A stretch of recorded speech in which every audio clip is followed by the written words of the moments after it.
नमस्कार, KP news 24/7 में आपका स्वागत है। मैं हूं अश्विनी आपके साथ। आइए एक नजर डालते हैं अब तक के मुख्य समाचारों पर। अपनी भारत जोड़ो पदयात्रा के दौरान कोरोना पीड़ित परिवारों से मिले राहुल गांधी। प्रधानमंत्री मोदी से की बड़ी अपील। तेलंगाना सरकार ने एसटी आरक्षण 6 से बढ़ाकर 10% करने का आदेश जारी किया। मुंबई के कांदिवली में गोलाबारी में एक व्यक्ति की हुई मौत, 3 अन्य हुए घायल। गाजियाबाद के रामलीला मैदान में तेजी से घूमते झूले का एक हिस्सा टूटा, 4 लोग घायल। अरुणाचल प्रदेश में आईटीबीपी के बैंड ने जीरो फेस्टिवल ऑफ म्यूजिक में मचाई धूम।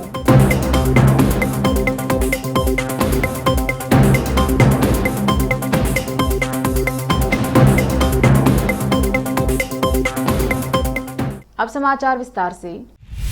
कर्नाटक में बारिश के कारण बाधित हुई भारत जोड़ो यात्रा एक बार फिर से चामराजनगर के टोंडावाड़ी गेट से शुरू हो गई है। राहुल गांधी अपने समर्थकों के साथ लोगों से मिलने के लिए सड़क पर उतर आए हैं। इस दौरान राहुल लोगों का हाल चाल लेते नजर आए। आज पदयात्रा का 24वां दिन है। अपनी यात्रा के दौरान राहुल गांधी ने कोरोना से जान गंवाने वाले परिवारों से भी मुलाकात की। कांग्रेस नेता राहुल गांधी ने शनिवार को कोविड-19 पीड़ितों के परिवारों के लिए उचित मुआवजे का आह्वान किया और प्रधानमंत्री नरेंद्र मोदी से पूछा कि आप उन्हें उनके अधिकारों से क्यों वंचित कर रहे हैं। गांधी ने शुक्रवार को भारत जोड़ो यात्रा के दौरान कर्नाटक के गुंडलुपेट में ऑक्सीजन की कमी के कारण जान गंवाने वाले मृतकों के परिवारों के सदस्यों के साथ बातचीत की। उस बातचीत से एक वीडियो साझा करते हुए राहुल गांधी ने शनिवार को एक ट्वीट किया, प्रधानमंत्री प्रतीक्षा को सुने, जिसने भाजपा सरकार के कोविड कुप्रबंधन के कारण अपने पिता को खो दिया।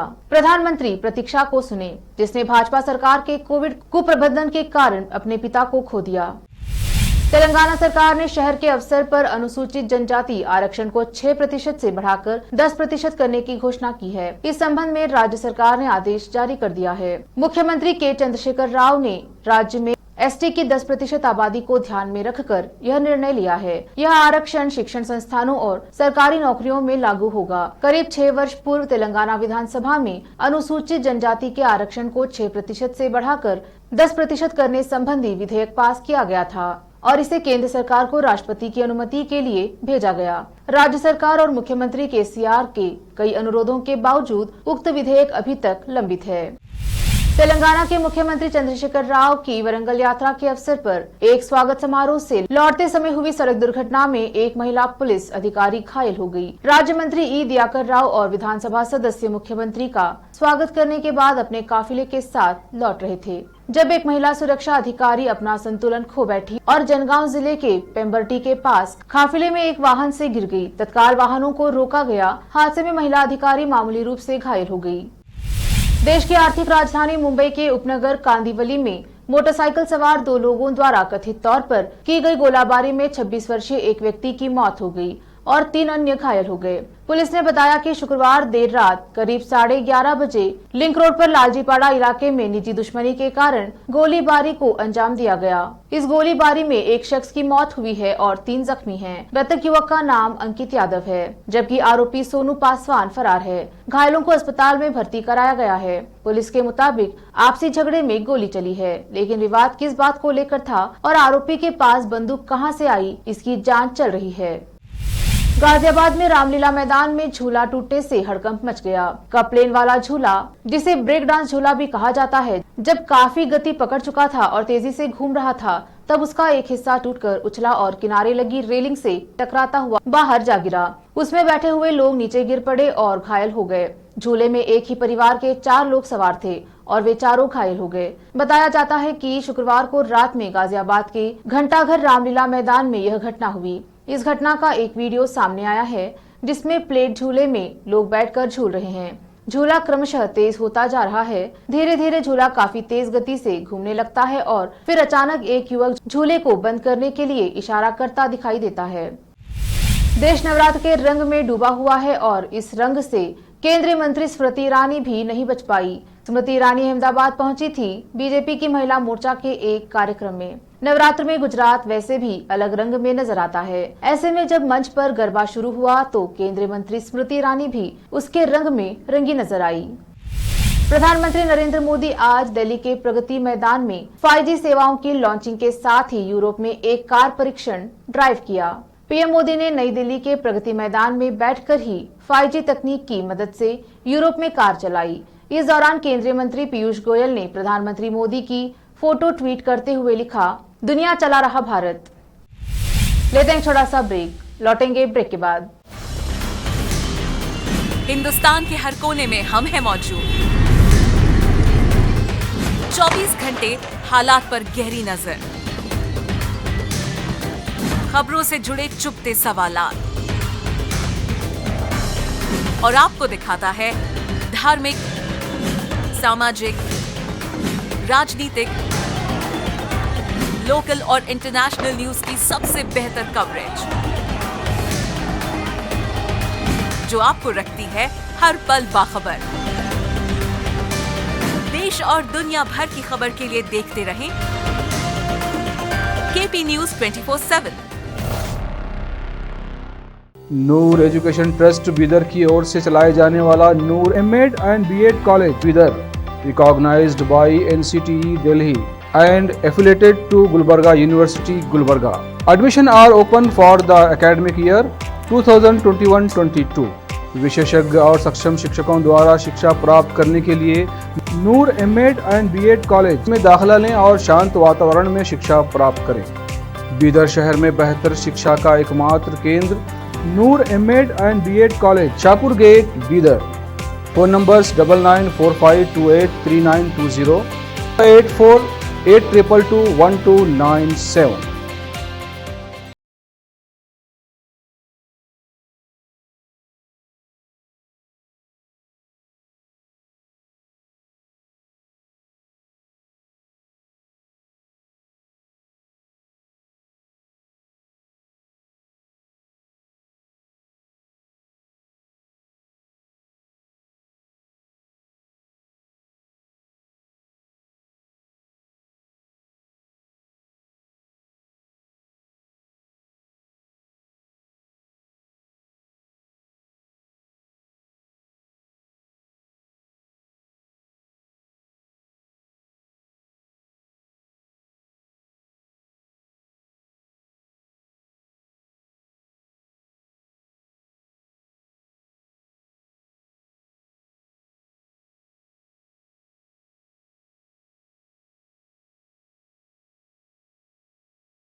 स्वागत है आपका। देखते हैं आगे के समाचार।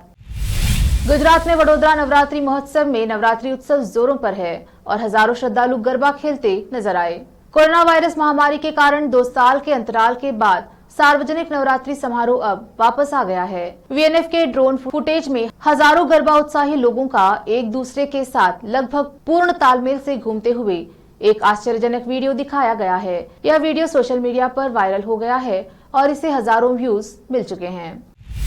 अरुणाचल प्रदेश के जीरो में भारत तिब्बत सीमा पुलिस बल के जैज संगीत के जीरो महोत्सव में जवानों ने शानदार प्रस्तुतियां दी। आईटीबीपी बैंड ने स्थानीय लोगों और संगीत प्रेमियों की मौजूदगी में शानदार प्रदर्शन किया। आईटीबीपी जैज बैंड ने कई गीत पेश किए। हिमाचल के प्रभारी के रूप में पहचाना जाने वाला आईटीबीपी हिमालयी सीमावर्ती क्षेत्रों में स्थानीय आबादी के दिल और दिमाग को जीतने के लिए हमेशा कोशिश करता रहा है। वह नागरिकों की भागीदारी में कई कार्यक्रम और सीमा क्षेत्र के विकास के लिए भी कार्यक्रम चलाता रहा है। आईटीबीपी के डीजी डॉक्टर सुजयलाल थाउसेन ने आईटीबीपी टीम को महोत्सव में शामिल होकर जनता से जुड़ने और आईटीबीपी जैज बैंड के उच्च गुणवत्ता वाले प्रदर्शन के लिए बधाई दी। टीवी का पसंदीदा शो तारक मेहता का उल्टा चश्मा दर्शकों का 14 सालों से दर्शकों का मनोरंजन कर रहा है। शो के हर किरदार को दर्शक काफी पसंद करते हैं, लेकिन पिछले कुछ समय से शो में हो रही उथल पुथल ने दर्शकों को निराश कर दिया है। शो को कई सितारों ने अलविदा कह दिया है। कई नए कलाकारों की एंट्री होने जा रही है। जहां इस शो की जान कही जाने वाली दयाबेन उर्फ दिशा वकानी इस शो को अलविदा कह चुकी थी। इन खबरों से शो के लाखों करोड़ों फैंस का दिल टूट गया था। फैंस को दयाबेन का बेसब्री से इंतजार है। वहीं अब खबर आ रही है कि इस शो में दयाबेन की वापसी होने जा रही है। एक रिपोर्ट्स के मुताबिक कहा जा रहा है कि तारक मेहता का उल्टा चश्मा के मेकर्स ने इस किरदार के लिए एक बार फिर दिशा वकानी से संपर्क किया है। रिपोर्ट्स में आगे ये भी कहा गया है कि वैसे तो उनकी वापसी हाई प्रायोरिटी पर है, लेकिन अगर वे वापसी के लिए तैयार नहीं होती हैं, तो उनको भी रिप्लेस किया जा सकता है। जब भी बात श्री राम की होती है, दिल और दिमाग दोनों में पहली तस्वीर एक्टर अरुण गोविल की उभर जाती है।